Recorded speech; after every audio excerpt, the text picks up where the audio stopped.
आप। जब आपके हाथ से कोई दान होता है, आपकी आंखों से भगवान के दर्शन होते हैं, जब आपकी जुबान में परमात्मा का नाम निकलता है, आपके चरण तीर्थ यात्रा कर रहे हों, उस समय तुम्हारे जैसा कोई भाग्यशाली हो ही नहीं सकता। प्रिय बंधुओं, भाग्यशाली किसे कहा गया है? हम भाग्यशाली किसे कहते हैं? संसार की भाषा और इन शास्त्रों की भाषा में यही अंतर है। आज दुनिया जहां जा रही है, दौलतमंद व्यक्ति को, जिसके पास ज्यादा दौलत है, ज्यादा संपत्ति है जिसके पास, उसको ये संसार भाग्यशाली कहता है, बड़ा भाग्यवान है।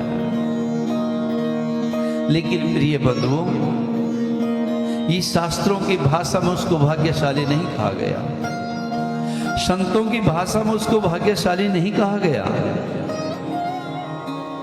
शास्त्र किसे भाग्यशाली कह रहे हैं? संत किसे भाग्यशाली कह रहे हैं? अगर संपत्ति वाले को भाग्यशाली कहा जाता तो रावण को तो रोज भाग्यशाली भाग्यशाली कहते लोग। रावण से ज्यादा अमीर तो नहीं है जिसकी लंका ही सोने की थी।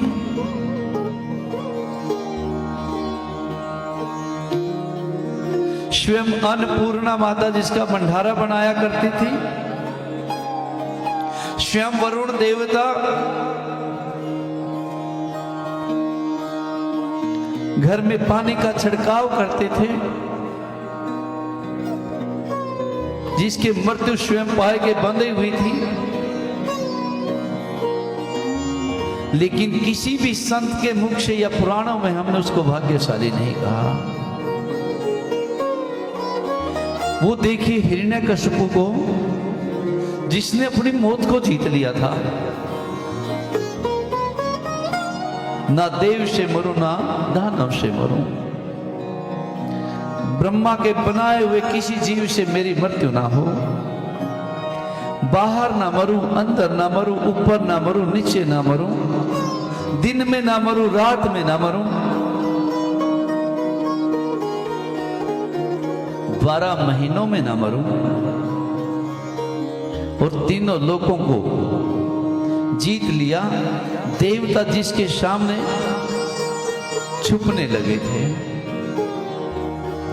लेकिन मैंने कभी नहीं सुना कि वो भाग्यशाली था।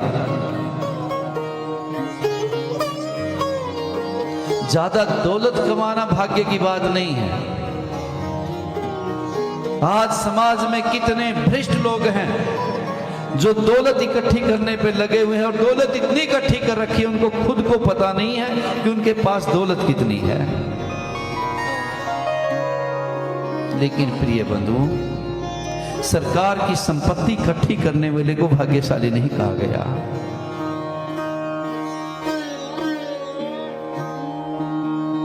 भाग्यशाली कहा गया जिसने प्रभु के नाम की संपत्ति इकट्ठी की है, जिसने समाज के लिए परोपकार किया है, जिसने अपने जीवन का कल्याण कर लिया है, जो मेरे गोविंद के साथ जुड़ गया, जो मेरे भोलेनाथ के साथ जुड़ गया, उसको ही भाग्यशाली कहा है। वो किसी भी तरीके से जुड़े,